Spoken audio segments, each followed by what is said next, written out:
6ാം ക്ലാസ്സിലെ എല്ലാ പ്രിയപ്പെട്ട കൂട്ടുകാർക്കും ലതാ സുജു വേൾഡിൻ്റെ ഒരു പുതിയ മലയാളം ക്ലാസ്സിലേക്ക് സ്വാഗതം.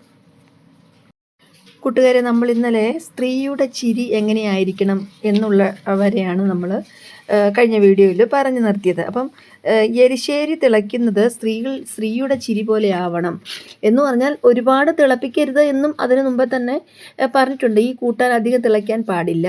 അപ്പോൾ അതിനർത്ഥം എന്ന് വെച്ചാൽ സ്ത്രീയുടെ ചിരി അതുപോലെ ആയിരിക്കണം എന്ന് പറഞ്ഞാൽ സ്ത്രീകളും എന്താ പറയുക, അധികം ഒച്ചയെടുത്ത് ചിരിക്കാൻ പാടില്ല. ഇത് പഴയ കാര്യമാണ്, ഞാൻ പറഞ്ഞതല്ല, പുസ്തകത്തിൽ പറഞ്ഞതാണ്. പക്ഷേ അവിടെ ഒരു ഇതെന്ന് പറഞ്ഞാൽ നമ്മുടെ മനസ്സിൻ്റെ സന്തോഷത്തെയാണ് ചിരി എന്ന് പറയുന്നത്, അല്ലേ? ആ സന്തോഷം പ്രകടിപ്പിക്കുന്ന ഒരു മാധ്യമമാണ്. പക്ഷേ സങ്കടമുള്ളവരും ചിരിക്കാറുണ്ടല്ലോ, അല്ലേ? ചിലർ ചിരിച്ച് സങ്കടപ്പെടുകയല്ല, ചിരി കൊണ്ട് കണ്ണുനീര് ഒഴുകിപ്പോകുന്ന, ചിരിയുടെ ശക്തി കൊണ്ട് കണ്ണ് വരെ നിറഞ്ഞൊഴുകാറുണ്ട് ചിലരുടെ, അല്ലേ? പക്ഷേ ഇവിടെ പറയുന്നത് എന്താണ്? വളരെ പതുക്കെ ചിരിക്കാൻ പാടുള്ളൂ. ആ ഒരു എന്താ പറയുക പ്രസ്താവനയോട് നിങ്ങൾ യോജിക്കുന്നുണ്ടോ? ഇപ്പോഴുള്ള ജനറേഷൻ അങ്ങനെ പതിയെ ചിരിക്കുന്നവർ വളരെ കുറവാണ്. കാര്യം തങ്ങളുടെ സന്തോഷം പ്രകടിപ്പിക്കുന്ന അങ്ങനെയാണ് എന്ന് കരുതി അട്ടഹസിച്ച് ചിരിക്കുന്ന നോർമലായ ഒരു വ്യക്തി എനിക്കറിയില്ല. അങ്ങനെ ചിരിക്കുന്ന നോർമലായ ഒരാൾ ഒരിക്കലും അട്ടഹസിച്ച് ചിരിക്കില്ലെന്നാണ് എൻ്റെ ഒരു തോന്നൽ.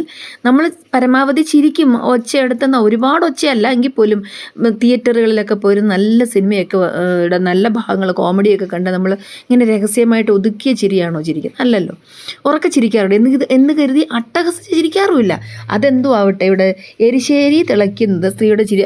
ഇവിടെ പാചകവും പിന്നെ കുറച്ച് ലോക കാര്യങ്ങളും അവിടെ വരുന്നുണ്ട്. എരിശ്ശേരി തിളപ്പിക്കാൻ, അതായത് ശക്തമായിട്ട് കിടന്ന് തിളപ്പിച്ചാൽ, ഞാൻ കഴിഞ്ഞ ദിവസം പറഞ്ഞതുപോലെ അതിൻ്റെ ശാസ്ത്രീയ വശം എന്നുള്ള തേങ്ങ അരച്ചതാണെങ്കിൽ അത് പിരിഞ്ഞു പോകാൻ സാധ്യതയുണ്ട്. അങ്ങനെ ഒരു സംഭവം അവിടെ വരണ്ട. അതെന്തോ ആവട്ടെ, ഇപ്പം 6ാം ക്ലാസ്സിൽ പഠിക്കുന്ന കുട്ടികളെല്ലാം എരിശ്ശേരി വെക്കാൻ പഠിക്കണമെന്നല്ല അതിൻ്റെ അർത്ഥം. ഇവിടെ കാലപ്പകർച്ചകൾ എന്ന ദേവകി നിലയങ്കോടിൻ്റെ ആ പുസ്തകത്തിലെ ചെറിയൊരു ഭാഗം തന്നിരിക്കുന്നെന്ന് മാത്രമേ ഉള്ളൂ. ഇവിടെ ചിരിയോ നമ്മുടെ കറിയോ ഒന്നും പ്രശ്നമല്ല. പിന്നെ സ്ത്രീക്ക് മാത്രമല്ല അടുക്കളയുടെ ചാർജ് എന്നൊരു കാര്യം കൂടി ഇവിടെ സൂചിപ്പിക്കുന്നുണ്ട്, അല്ലേ? സ്ത്രീകളെ മാത്രം എടുത്തു. ഇന്നത്തെ കാലത്തെ അടുക്കള നമുക്കത് കവിതയിലേക്ക് വരുമ്പം പറയാം അതിനെക്കുറിച്ച്. നമ്മുടെ എഴുത്തുകാരി എരിശ്ശേരി എന്നൊരു വിഭവത്തിനെക്കുറിച്ച് പറയുമ്പോൾ തന്നെ അത് എങ്ങനെ പാകപ്പെടുത്തുന്നു, അല്ലേ? അങ്ങനെയാണെങ്കിൽ കൂട്ടുകാർക്കെല്ലാം ഏറ്റവും ഇഷ്ടപ്പെട്ട ആഹാര സാധനം ഏതാണ്? ഇപ്പം വേണമെങ്കിൽ ഞാൻ അങ്ങോട്ട് തന്നെ പറയാം. നിങ്ങൾക്കൊക്കെ ഇപ്പം അൽഫാം, ഷവായി, കുഴിമന്തി ഇതൊക്കെ ആയിരിക്കും, അല്ലേ? അത് കൂടുതൽ നമ്മൾ പുറത്തുനിന്ന് വാങ്ങുന്ന ഭക്ഷണത്തോടെയാണ് ഇപ്പം താല്പര്യം കാണിക്കുന്നത്, പ്രത്യേകിച്ച് കുട്ടികൾ. പക്ഷേ സദ്യയുടെ വിഭവങ്ങൾ, സദ്യയെക്കുറിച്ചൊരു ചെറിയ സൂചനയെ ഇവിടെ തന്നിട്ടുള്ളൂ. സദ്യ വളരെയധികം ആസ്വദിച്ച് കഴിക്കുന്ന ഒരു സാധനമാണ് സദ്യ. കുട്ടികൾക്ക് ചിലപ്പോൾ പച്ചക്കറി ഒന്നും വേണ്ടാത്തതുകൊണ്ട് എനിക്കറിയില്ല, പ്രഥമൻ മാത്രമേ ഇഷ്ടപ്പെടും. അതെന്തോ ആവട്ടെ, ഈ ഭക്ഷണ വിഭവം പാചകം ചെയ്യുന്നതിൻ്റെ ചില സൂചനകളുള്ള കുറിപ്പാണ് നിങ്ങൾ വായിച്ചത്, നമ്മൾ മുകളിൽ വായിച്ചത്. പാചകത്തെപ്പറ്റി മാത്രം പറയുന്ന കുറിപ്പാണോ ഇത്?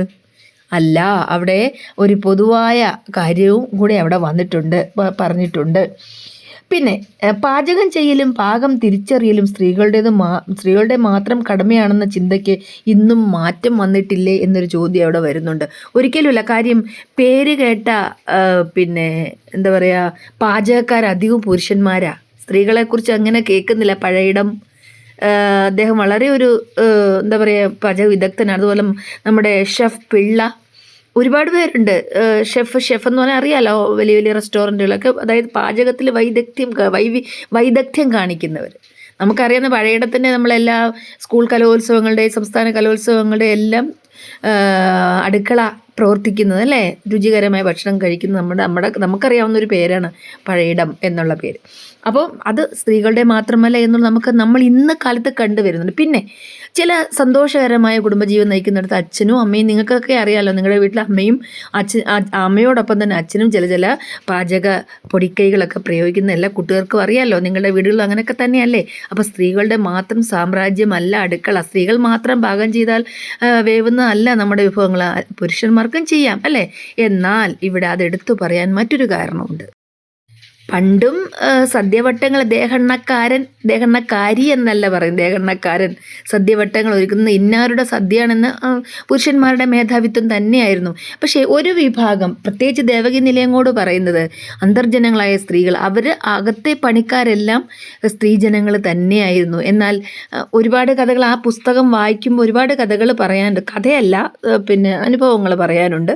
അത് പക്ഷേ നമുക്ക് ഇത് വീഡിയോയിൽ വളരെ ലെങ്തി ആയിപ്പോവും, നമ്മുടെ പാഠപുസ്തകത്തിൽ നമ്മൾ അകന്നു പോവുകയും ചെയ്യും. ഈ പാഠത്തിൻ്റെ ബാക്കി ഭാഗവുമായി നമുക്ക് അടുത്ത വീഡിയോയിൽ കാണാം. അപ്പോൾ വീഡിയോ എല്ലാവരും സ്കിപ്പ് ചെയ്യാതെ കാണുക, ലൈക്കും ഷെയറും സബ്സ്ക്രൈബും ഒക്കെ ചെയ്യുക. അപ്പോൾ എല്ലാവർക്കും അടുത്ത വീഡിയോയിൽ കാണുന്നത് വരെ താങ്ക് യു.